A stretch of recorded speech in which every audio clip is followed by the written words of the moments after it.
शिव भक्तों को प्रणाम और मेरे देवों के देव महादेव जी की जय जयकार। साथियों, आज की शिव कथा बहुत ही खास और जीवन को बदलने वाली है। अतः आज की कथा को दिल, ध्यान और मन लगाकर देखें अथवा श्रवण करें। एक बार की बात है कि माता पार्वती जी ने भगवान शिव से 3 प्रश्न पूछे। सबसे पहला प्रश्न कि संसार में सबसे कोमल अर्थात नरम स्थान कौन सा है। दूसरा, संसार में शरबत से भी मीठा कौन सा पेय पदार्थ है। और तीसरा कि किन आदतों के चलते इंसान निर्धन या फिर धनवान बनता है। तो इस तरह माता पार्वती जी के पूछने पर भगवान शिव ने उन्हें क्या उत्तर दिए, चलिए हम जानते हैं आज की इस कथा के माध्यम से। भक्तों, अगर आप इस वीडियो को प्रेम और श्रद्धा भाव से देखेंगे तो फिर जीवन में आपको अपार सुख, शांति और तरक्की का मिलना तय है, क्योंकि भगवान भोलेनाथ स्वयं अथवा किसी न किसी माध्यम से अपने सच्चे भक्तों की सहायता अवश्य करते हैं। शिव महापुराण में सूक्त जी ने भी 16वें अध्याय में बताया है कि शिव कथा को सुनने, बांचने और समाज में साझा करने से व्यक्ति जन्म जन्मांतर के कष्टों और पापों से मुक्त हो जाता है तथा सुखमय जीवन को बिता भगवान शिव के धाम को जाता है। इसलिए अगर आपको श्री महादेव जी से सच्चा प्रेम है तो फिर कमेंट बॉक्स में कृपया मुझे ये बताएं कि देवों के देव महादेव के गले में विराजमान और सुशोभित भुजंग अर्थात नाग देवता का नाम क्या है, अर्थात उन्हें क्या कहकर पुकारा जाता है। मुझे आपके उत्तर की प्रतीक्षा रहेगी। तो चलिए फिर कथा का शुभारंभ करते हैं। एक बार माता पार्वती और महादेव मृत्यु लोक पर भ्रमण को आए।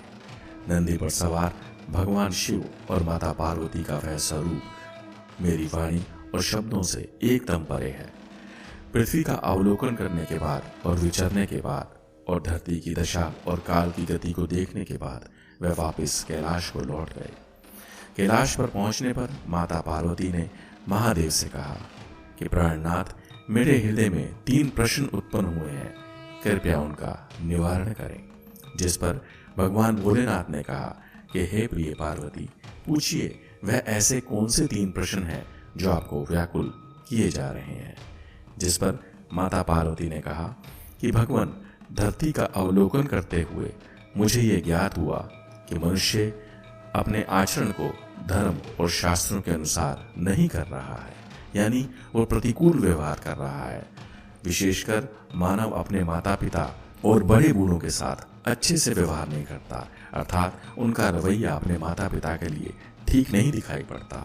कुछ लोग तो ऐसे हैं जो अपनी माता पिता की जैसे तैसे सेवा करने में व्यस्त हैं, और बहुत तो ऐसे हैं जो उनको बहुत दुखी कर रहे हैं, और कुछ तो ऐसे भी हैं जो उनकी सेवा करना तो दूर, उन्हें यथोचित सम्मान तक नहीं देते।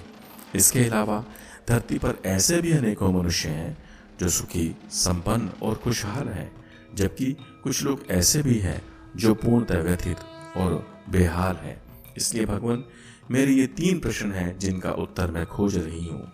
आपसे विनती है कि कृपया करके आप मेरी समस्या का निदान करें। इतना कहकर माता पार्वती ने उक्त 3 प्रश्नों को पुनः भगवान शिव के सामने दोहराया। सबसे पहला कि संसार में सबसे कोमल अर्थात नरम चीज क्या है। दूसरा, शरबत से भी मीठा और ऊर्जावान कौन सा पेय पदार्थ है। और तीसरा कि किन कारणों के चलते इंसान निर्धन या फिर धनवान बनता है। जिस पर महादेव ने कहा कि हे देवी, मैं आपको इन तीनों प्रश्नों के उत्तर अवश्य दूंगा, परंतु कृपया करके आप सो मत जाइएगा और निद्रा को धारण मत कीजिएगा। जिस पर माता पार्वती ने कहा कि हे नाथ, आप कथा को कहिए, मैं आपको वचन देती हूँ कि मैं मन और ध्यान को लगाकर आपकी कथा का श्रवण करूंगी। जिस पर भगवान श्री शिव ने कथा को कहना आरंभ किया। अतः आगे बढ़ने से पहले मैं सभी भक्तजनों से भी एक विनती करूंगा कि अगर आपको मेरी वाणी और कथा में अविश्वास हो अथवा आपको अनिच्छा हो तो कृपया आप इस कथा को मत सुनना। आप चाहें तो वीडियो को बंद कर सकते हैं। अगर आपको लगता है ये बात अच्छी है, मेरी वाणी ठीक है, तो आगे सब मैं भगवान शिव पर छोड़ता हूँ। महादेव कहते हैं कि किसी नगर में एक धनवान सेठ रहा करता था जो देश विदेश में भ्रमण कर व्यापार करता था। उसके यहाँ 3 पुत्रियां थीं जो अति सुंदर और गुणवान थी। देखने पर वह तीनों राजकुमारियों के समान दिखाई पड़ती थी। तो इस तरह सेठ जी का जीवन बहुत ही सुख, शांति और अनुकूलता के साथ बीत रहा था। एक दिन सेठ को व्यापार हेतु विदेश जाना पड़ता है।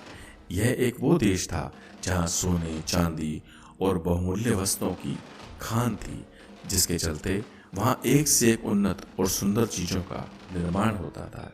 अतः उसने सोचा कि जब इतनी अच्छी जगह जा ही रहा हूँ तो पता नहीं दोबारा उस देश में मेरा कब जाना हो, तो क्यों ना उक्त देश से वापसी में लौटते वक्त मैं अपनी पुत्रियों के लिए कुछ ऐसे उपहार लेकर आऊं जिन्हें वह जीवन पर्यंत याद रखें। ऐसा सोच सेठ ने सेठानी से मंत्रणा की और कहा कि मैं विदेश जा रहा हूँ और चाहता हूँ कि अपनी पुत्रियों के लिए कोई बहुत सुंदर सा उपहार लेकर आऊं।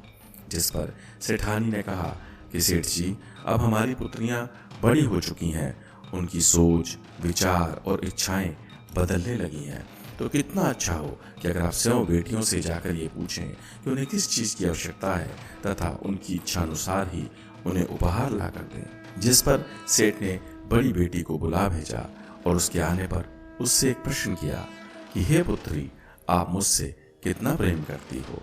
जिस पर बड़ी बेटी ने कहा, पिताजी, मैं तो आपको अपने प्राणों से भी अधिक प्रेम करती हूँ। जिसे सुनकर सेठ बहुत प्रसन्न हुआ और बोला, पुत्री, मैं कल व्यापार हेतु एक अनोखे देश को जा रहा हूँ, जहाँ से मैं तुम्हारे लिए कोई विशेष उपहार लाना चाहता हूँ। अगर तुम्हारी कोई पसंद अथवा जरूरत हो तो बिल्कुल निर्भय होकर मुझे बताओ, मैं उसे पूरी करने की चेष्टा करूँगा। जिस पर पुत्री ने कहा, पिताजी, आती बार वहां से मेरे लिए स्वर्ण और मोतियों से जड़ा एक दर्पण लेकर आइएगा। जिस पर सेठ ने पुत्री को उपहार लाने का वचन दिया और कहा कि कृपया अब आप मंजली बेटी को मेरे पास भेज दें। मंजली पुत्री से भी सेठ ने वही प्रश्न किया कि बेटी, आप मुझसे कितना प्रेम करती हो। जिस पर मंजली बेटी ने कहा, मैं आपको दुनिया में भगवान से भी अधिक प्रेम करती हूँ। अपनी मंजली बेटी के ऐसे वचनों को सुनकर सेठ का सीना गर्व से चौड़ा और दिल प्रसन्नता से भर गया तथा उसने मंजली बेटी से भी उसकी पसंद और इच्छित वस्तु के बारे में पूछा। जिस पर मंजली बेटी ने कहा, पिताजी, अगर लाना ही हो तो फिर मेरे लिए नवरत्न हार और सोने का गजरा लेता आइएगा, ताकि मैं उसे पहनकर रानी लग सकूं। बेटी का माथा चूम उन्होंने उसे उपहार देने का वचन दिया और कहा कि अब छुटकी यानी सबसे छोटी वाली बेटी को भेज देना। छोटी पुत्री के आने पर पिता ने उनसे भी वही प्रश्न किया कि बेटी, आप मुझे कितना प्रेम करते हो। जिस पर छोटी पुत्री ने कहा, पिताजी, मैं आपसे उतना प्रेम करती हूँ जितना कि भोजन में नमक होता है, अर्थात कि चुटकी भर। अपनी पुत्री के ऐसे वचन सुनकर और अपने स्यों की नमक से तुलना को देखकर सेठ का मन बहुत दुखी हुआ और वह क्रोधित हो उठा और अपनी बेटी पर बिफरते हुए बोला कि मैंने तो तुम्हें विदेश से कोई उपहार ला कर देना था, परंतु तुमने अपनी वाणी से सब कुछ गुड़ गोबर कर दिया। तुम्हें अपनी बड़ी और मंजली बहन से बहुत कुछ सीखने की आवश्यकता है, क्योंकि बड़की ने जहाँ मुझे अपने प्राणों से अधिक कहा तो मंजली ने मेरी तुलना भगवान से भी ज्यादा की। वह कहती है कि मैं पिताजी आपको भगवान से भी अधिक प्रेम करती हूँ, इसलिए तुम मेरी नजरों से दूर हो जाओ और तुम जा सकती हो। जाओ, अपनी दोनों बड़ी बहनों से कुछ सीखो और गुणवान बनो, ताकि तुम्हारा विवाह होने पर हमारी नाक और इज्जत हमेशा बची रहे। छोटी बेटी ने पिता के आगे शीश नभाया और बोली, पिताजी, मुझे कुछ नहीं चाहिए, मैं तो बस इतना ही चाहती हूँ कि आपकी यात्रा सुखद हो और आप ढेरों धन कमा सकुशल वापस घर को लौटे। क्रोध और अज्ञानता से भरे सेठ ने कुछ भी नहीं सोचा और विदेश चला गया। वापस आने पर उसने बड़ी लड़की को हीरे मोती से जड़ा दर्पण तो मंझली लड़की को महंगा नवरत्न हार और सोने का गजरा उपहार स्वरूप दिया। उपहार काफी महंगे और अनमोल थे और उनकी सुंदरता और भव्यता देखते ही बनती थी। दोनों बहनें अपना अपना उपहार पा प्रसन्न और बहुत खुश थी। उनका दिल और दिमाग सातवें आसमान पर था। तो वहीं छोटी पुत्री अपनी दोनों बहनों को खुश और प्रसन्न देखकर उनसे भी ज्यादा खुश थी तथा छोटी बेटी को पिता के कटु व्यवहार और उपहार ना दिए जाने का कोई भी गम ना था। वह हमेशा की तरह घर के कार्य और भगवान महादेव की भक्ति में मग्न थी। छोटी बेटी को इस तरह शांत, प्रसन्न और भक्ति में मगन देख सेठ ने उसे चुड़ाने हेतु एक कटाक्ष किया कि देखा, मुझे नमक बराबर प्रेम करने का नतीजा यही वजह है कि मैंने तुम्हें कुछ भी नहीं दिया और तुम्हारे इस व्यवहार के चलते निकट भविष्य में भी मैं तुम्हें कुछ नहीं देने वाला। जिस पर छोटी पुत्री ने विनम्र भाव से कहा, पिताजी, जैसा आपको उचित लगे आप वही कार्य करिएगा।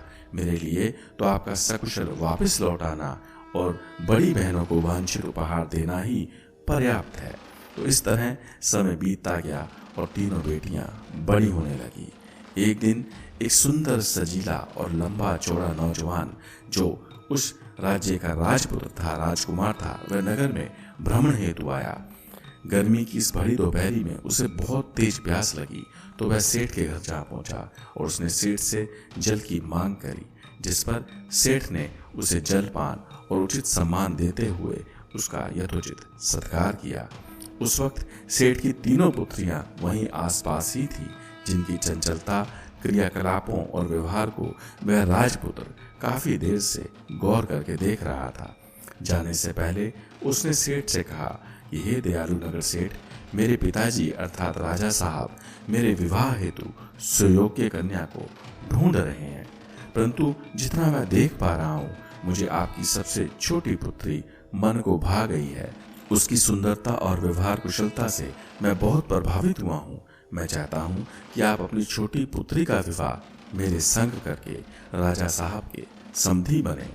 राजपुत्र के ऐसे वचन सुन पहले तो सेठ थोड़ा हिचकिचाया, तदुपरांत उसने राजपुत्र से कहा कि हे राजकुमार, आपका कथन और प्रस्ताव सराहनीय और अति उत्तम है, परंतु इस पिता की एक दुविधा है कि छोटी बेटी से पहले मेरी दो बड़ी कुंवारी बेटियां बैठी हैं। कितना अच्छा हो कि अगर आप मेरी बड़ी पुत्री से विवाह कर मेरी इस दुविधा का शमन करें। राजकुमार भी सेठ के इशारे और दुविधा को समझ चुका था, जिस पर उसने कहा, इसके लिए तो मुझे पिता यानी राजा साहब से बात करनी होगी।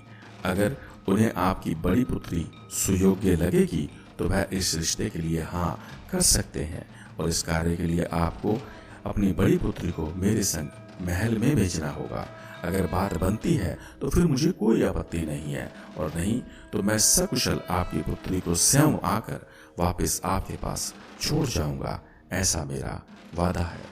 जिस पर सेठ और सेठानी ने मंत्रणा कर राजकुमार से एक ही बात कही कि हे भावी नरेश, हमें आप पर पूर्ण भरोसा है, अतः आप चाहें तो मेरी बड़ी पुत्री को राजमहल ले जाकर महाराज से मिलवा लाएं और यथोचित निर्णय लें। राजकुमार सेठ की बड़ी पुत्री संग वहां से विदा हुआ और सीधा महल जहां पहुंचा। वहां उसने बड़ी पुत्री को एक बहुत ही सुकोमल, आरामदायक, मुलायम और नरम बिस्तर पर बिठाया। उसके बाद दासियों ने उसकी खूब सेवा और आवभगत की तथा कुछ विशेष फलों और मेवों से बना मीठा और स्वादिष्ट शरबत पीने को दिया। सेवा सत्कार के बाद राजकुमार भी वहां आ पहुंचा। उसने बड़ी बेटी से दो प्रश्न किए। पहला कि हे सेठ पुत्री, क्या आज से पहले आपने कभी इतने सुकोमल, आरामदायक, मुलायम और नरम बिस्तर पर शयन किया है अथवा आप उस पर बैठी हो? दूसरा, क्या आज से पहले आपने कभी इतना मीठा, स्वादिष्ट और ऊर्जादायक शरबत पिया है? कुछ देर सोचने के बाद बड़ी बेटी ने दोनों प्रश्नों का उत्तर ना में दिया और राजकुमार से कहा कि नहीं, मैंने अपने संपूर्ण जीवन में ना तो ऐसा सुकोमल, आरामदायक, मुलायम और नरम बिस्तर देखा है और ना ही कभी उस पर शयन किया है अथवा मैं उस पर बैठी हूँ, और ना ही मैंने आज तक कभी ऐसा मीठा और सुगंधित शरबत अपने जीवन में पिया है। जिसे सुनकर राजकुमार ने उससे कहा कि हे देवी, आप परीक्षा में विफल हुई, अतः अब आप हमारी पत्नी और इस राज्य की वधू नहीं बन सकती। तो अब वादे के अनुसार मैं आपको आपके पिता के यहाँ छोड़ कर आता हूँ।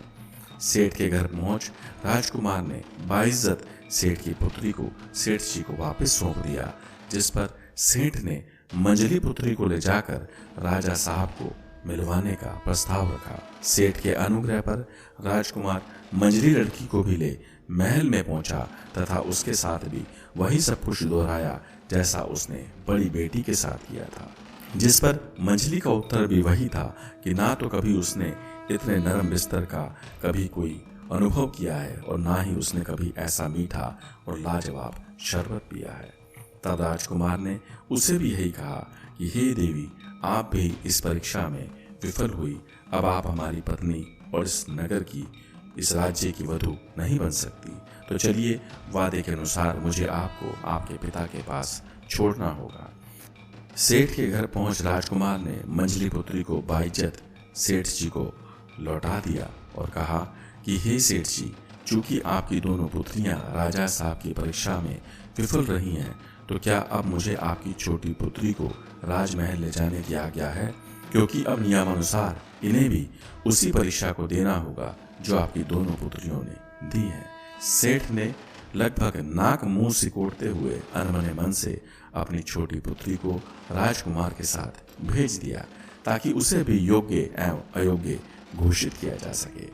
छोटी पुत्री ने शीश नभा मंदिर में श्री महादेव जी को प्रणाम किया तथा अपने माता पिता का आशीर्वाद और आज्ञा लेकर राजपुत्र के साथ महल को चल पड़ी।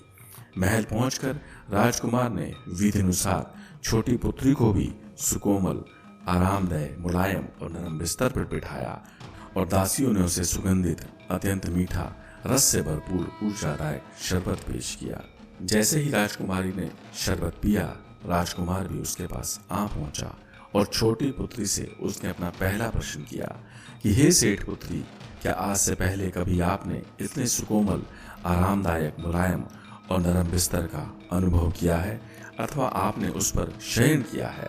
जिस पर छोटी बेटी ने तुरंत ही हाँ में सिर हिला दिया, जिसे देख राजकुमार अचंभित और दूर खड़े राजा साहब सकते में थे कि ऐसा कैसे संभव हो सकता है। इसके बाद राजकुमार ने अपना दूसरा प्रश्न किया कि क्या आपने आज से पहले कभी इतना सुगंधित, मीठा और ऊर्जादायक शरबत अथवा कोई पेय पदार्थ पिया है? जिस पर छोटी पुत्री ने बड़ी दृढ़ता और विश्वास से कहा, महाराज, एक बार नहीं, बारंबार और प्रतिदिन पिया है। जिसे सुनकर राजकुमार और राजा साहब दोनों हैरत में थे। अतः उन्होंने कहा कि हे सेठ पुत्री, कृपया विस्तार पूर्वक बताएं कि आपने उक्त अनुभव कहाँ और कैसे प्राप्त किए। जिस पर छोटी बेटी ने कहा कि इस बिस्तर से कहीं नरम, मुलायम और सुरक्षित मेरी माताजी की गोद है, जिसमें मैंने बाल्यकाल से ही शयन और क्रीड़ा की है। क्रीड़ा अर्थात खेलना, जैसा कि भक्तों आपने और मैंने और सभी ने अपने माता पिता की गोदी में ढेरों मस्करियां की होंगी, क्योंकि माँ की ही ऐसी गोद है जो संसार में सबसे मुलायम और मजबूत होती है। वह 1000 गुना नरम, सुकोमल और अपने बच्चों को विभिन्न तरह के खतरों से सुरक्षित रखती है। छोटी बेटी का उत्तर सुन राजा साहब और राजकुमार के मुख पर प्रसन्नता के भाव थे। तदुपरांत राजकुमार ने कहा, इससे मीठा और ऊर्जादायक शरबत आपने कहाँ पिया है? जिस पर छोटी बेटी ने कहा, वो शरबत है मेरे शरीर में लहू बनकर दौड़ता मेरी माताजी का दूध, जिसे हमने बचपन में बहुत पिया है, क्योंकि माँ का दूध वो अमृत है जो नवजात शिशु के शरीर और बुद्धि को लाख गुना पोषित और परिष्कृत करता है। माँ के दूध की पौष्टिकता और मिठास पृथ्वी के किसी भी शरबत से अरबों करोड़ों गुना अधिक महत्वपूर्ण और लाभकारी है। छोटी बेटी के सटीक और सही उत्तर को जानकर राजा साहब और राजकुमार दोनों आश्वस्त थे कि जैसी वधू अथवा जैसी लड़की वो ढूंढ रहे थे, वह उन्हें सेठ की छोटी कन्या के रूप में मिल चुकी है। अतः राजकुमार ने सेठ और सेठानी से आज्ञा ले एक शुभ दिन देख नगर सेठ की छोटी पुत्री से विवाह किया। तो अब सच्चाई ये थी कि सेठ की छोटी बेटी उस राज्य की महारानी बन चुकी थी। कुछ दिन बाद छोटी बेटी और दामाद ने नगर सेठ को अपने महल में दावत पर बुलाया और छोटी पुत्री ने स्यों लगकर 56 भोग और विभिन्न व्यंजनों को तैयार किया। सेठ के आते ही आदर सत्कार कर उसे भोजन कक्ष में बिठाया गया। एक एक करके सभी पकवान सेठ जी को परोसे गए, जहां भवन के सभी लोग उंगलियां चाट चाट कर भोजन खाने में व्यस्त थे तो वहीं सेठ का मुंह देखने लायक था। वह एक एक पकवान को चखता, बुरा और अजीब सा मुंह बनाता और भोजन को जूठा छोड़कर अन्य पकवान की ओर बढ़ जाता। अर्थात सेठ के मुंह में एक भी निवाला जाते नहीं बन रहा था, अर्थात उससे एक भी निवाला खाया नहीं जा रहा था। धीरे धीरे सेठ के चेहरे पर क्रोध और तिरस्कार के भाव जागृत होने लगे और एक समय ऐसा भी आया कि वह उठकर लगभग चिल्लाते हुए बोला, ये क्या महाराज, अगर आपने मुझे फीका, अत्यंत तीखा और बेस्वादी भोजन ही कराना था तो मुझे यहाँ क्यों बुलाया? कहने को तो आपने 56 भोग परोसे हैं, परंतु किसी एक भी भोजन में नमक नहीं है। किसी में चीनी है तो किसी में मसाला है, किसी में खटाई है तो किसी में गुड़ है। जिस पर राजकुमार ने विनम्रतापूर्वक कहा कि पिताजी, ये भोजन हमने नहीं बल्कि विशेष तौर पर आपकी छोटी पुत्री ने अपने हाथों से बनाए हैं, और वो भी सिर्फ और सिर्फ आपके लिए। क्या कहा? छुटकी ने बनाया है? ऐसा बोल सेठ छोटी बेटी की ओर पलटा। अपने स्थान से खड़े होते हुए छोटी बेटी ने कहा, जी पिताजी, ये वाला खाना विशेष तौर पर मैंने अपने हाथों से सिर्फ और सिर्फ आपके लिए ही बनाया है। मैंने इसमें ढेरों चुनिंदा मसाले, मेवे, काजू, बादाम इत्यादि डाले हैं और प्रत्येक सब्जी, भाजी और पकवानों को मैंने विशुद्ध देसी घी और ताजे मक्खन से बनाया है। जिसे सुनकर सेठ बोला, वो सब तो ठीक है बेटी, परंतु मुझे ये बताओ, इनमें चुटकी भर नमक कौन डालेगा? जब इतना सब कुछ तुमने डाल दिया था तो फिर नमक क्यों नहीं? बिना नमक के भोजन का स्वाद और गुणवत्ता कुछ नहीं होती, वह तो कूड़े के समान है। जिस पर बेटी ने कठोर होते हुए कहा कि पिताजी, यही तो जीवन की विडंबना है।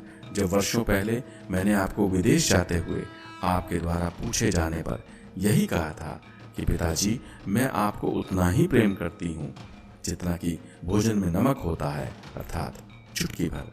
मेरे उत्तर को सुन आपने मेरा तिरस्कार और वो अपमान किया था जिसको बताने के लिए मेरे पास शब्द नहीं है, क्योंकि आप इतने विद्वान और परिपक्व होने के बाद भी ये समझ ही नहीं पाए कि मैं आपको क्या कहना चाहती हूँ। आप तो उस वक्त बस चाटुकारिता और झूठी प्रशंसा के मोह में फंसे हुए थे तथा आपने मुझे अपनी प्रेम छाया और आशीर्वाद से इतने समय तक दूर रखा। मैं तब भी आपसे यही कहना चाहती थी कि आप हमारे लिए उस चुटकी भर नमक के समान है जिसकी अनुपस्थिति से घी, तेल और मेवे इत्यादि सब फीके लगते हैं, अर्थात बिना पिता के बच्चों का संपूर्ण जीवन दुष्कर और कठिन होता है। अपनी छोटी लड़की के ऐसे वचन और बुद्धिमत्तापूर्ण बातों को सुनकर सेठ की आंखों से टप टप आंसू बहने लगे। उसे एहसास हुआ कि उसने जाने अनजाने अपनी हीरे जैसी सुंदर और गुणवंती बेटी को बहुत कष्ट दिया है। उसने अपनी समझदार बेटी का दिल दुखाया है। पश्चाताप और आत्मग्लानि से भरे सेठ ने अपने दोनों हाथों को जोड़कर अपनी पुत्री से कहा कि आप तो साक्षात माँ दुर्गा के समान शक्तिशाली, बुद्धिमान और सौगुण संपन्न हो, अतः क्या आप अपने इस अभागे और अवगुणी पिता को क्षमा करोगी? क्योंकि आज मैं आपको आशीर्वाद देता हूँ कि आप जुग जुग जियो, हजारों सालों तक जियो और तुम्हारा सुहाग सदैव अमर बना रहे और हर घर में तुम्हारे जैसी ही समझदार और सुयोग्य पुत्री का जन्म हो। आज मैं छाती ठोक कर कहता हूँ कि मैं इतनी समझदार, सुशीला और सुंदर पुत्री का पिता हूँ। हर हर महादेव, हर हर महादेव। भगवान शिव की ऐसी ज्ञानवर्धक और मार्मिक कथा को सुनकर माता पार्वती की आंखों में भी खुशी और भावुकता के अश्रु छलक पड़े थे। उन्होंने कहा, हे प्राणनाथ, हे महादेव, आपकी कथा बहुत ही सुंदर और जीवन को बदलने वाली है, परंतु आपने मेरे 2 प्रश्नों क्रमशः नरम बिस्तर और मीठे शरबत का उत्तर तो दे दिया, परंतु मेरा तीसरा प्रश्न अभी भी अधूरा है। जिस पर भगवान शिव ने हंसते हुए कहा कि हे देवी, हे पार्वती, धैर्य को धारण करें, आतुर ना हो, कृपया कथा को अंत तक सुने। कथा अभी बाकी है, क्योंकि जिस तरह आपको अपने 2 प्रश्नों के उत्तर मिले हैं, ठीक उसी तरह आपको अपने अंतिम और तीसरे प्रश्न का उत्तर भी मिलने ही वाला है। ऐसा क्या भगवान महादेव भोलेनाथ ने आगे कहना आरंभ किया। आगे भगवान शंकर श्री भोलेनाथ बताते हैं कि हे पार्वती, सेठ की पहली 2 पुत्रियों ने जैसी नियत और मंशा रखी, जीवन में उसी के अनुरूप उन्हें धन और उपहार तथा अन्य लाभ की प्राप्ति हुई। जैसे बड़ी बेटी को हीरे और रत्नों से जड़ा हुआ दर्पण मिला, तो मंझली बेटी को नवरत्नहार और सोने का गजरा। चूंकि उन दोनों का प्रेम दिखावे और अज्ञानता से परिपूर्ण था, यही कारण था कि वह अपनी माता की कोमल गोद और जीवनदायी दूध के कर्ज को भूल गई। उनकी नास्तिकता और महादेव में अरुचि के चलते वह शिक्षा पाकर भी जीवन भर अशिक्षित ही रही। यही कारण था कि राजकुमार द्वारा किए गए प्रश्नों को वह समझ नहीं पाई, अर्थात वह प्रश्न की गहराई को नाप ना सकी। जबकि उसके ठीक विपरीत छोटी बेटी ने सादगी और भक्ति के साथ जीवन के सत्य मार्ग को चुना। यही वजह थी कि वह राज्य की महारानी और राजकुमार की पत्नी बनी। तो हे देवी पार्वती, जो मनुष्य अपने माता पिता का सच्चा आदर और सत्कार करता है, उनकी सेवा और आज्ञा का पालन करता है, वह जीवन में कभी भी निराश और हताश नहीं होता। ऐसे बच्चों के समस्त कार्य देव कृपा से स्वयं पूर्ण होते हैं। वह जिस काम में भी हाथ डालते हैं, वह चमककर सोने में बदल जाता है। और जो व्यक्ति सदैव नकारात्मक सोच और कुविचारों का अनुसरण करता है, दिन भर सोने में अथवा आवारागर्दी में बिताता है तथा अपने कीमती समय को नष्ट करता है, नशा करता है और विभिन्न कुकृत्य करता है, बात बात पर झूठ बोलता है, आयु में बड़े व्यक्ति अथवा विद्वानों से हमेशा बहस करता है, धर्म के विरुद्ध आचरण अथवा जीवन यापन करता है, समाज में माताओं और बहनों पर बुरी नजर रखता है, लोगों की संपत्ति और वस्तुओं को चुराता है, जुआ खेलता है तथा हर उस कार्य को करता है जो निषेध है, तो हे प्रिय, हे पार्वती, ऐसा व्यक्ति कभी भी जीवन में धनवान अथवा सुखी नहीं हो सकता। इसलिए जीवन में सुख और शांति चाहिए हो तो फिर सेठ की छोटी पुत्री अथवा सत्य सनातन संस्कृति और धर्मानुसार ही आचरण करें, क्योंकि ऐसा करने पर आपकी कामयाबी महादेव स्वयं आकर सुनिश्चित करते हैं। अर्थात देवों के देव महादेव परमपिता परमात्मा हर पल हर क्षण हमेशा आपके साथ खड़े रहते हैं।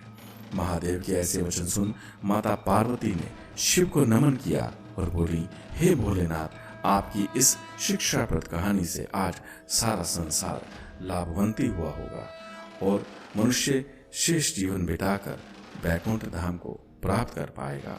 तो भक्तों, अगर आपको भी आज का यह वीडियो और भगवान शंकर की यह कथा मन को भाई हो तो कृपया चैनल को सब्सक्राइब और नोटिफिकेशन बेल को ऑन अवश्य करें, ताकि आपको इसी तरह की शिक्षाप्रद और मोहक कहानियाँ, कथा और बातें चैनल के द्वारा प्राप्त होती रहें। और वीडियो को लाइक, कमेंट और शेयर भी अवश्य करें। वादा है मेरा, जितना आप धर्म और भगवान महादेव के कार्य और उनके भक्तों को सहयोग करेंगे, मैं आपसे गारंटी से कह सकता हूँ कि आपका जीवन उतना ही सफल, सुरक्षित और मजबूत बनेगा। अंत में बस मैं आपसे एक ही बात कहना चाहूँगा कि आपका कल्याण हो और आप सभी लोग अभी कृपया अपनी आंखों को बंद करके भगवान श्री महादेव के इस चमत्कारी मंत्र का उच्चारण करें। ओम त्र्यंबकं यजामहे सुगंधिं पुष्टिवर्धनम् उर्वारुकमिव बन्धना मृत्योर्मुक्षीयमामृता। ओम त्र्यंबकं यजामहे सुगंधिं पुष्टिवर्धनम् उर्वारुकमिव बन्धना मृत्योर्मुक्षीयमामृता। ओम त्र्यंबकं यजामहे सुगंधिं पुष्टिवर्धनम् उर्वारुकमिव बन्धना मृत्योर्मुक्षीयमामृता।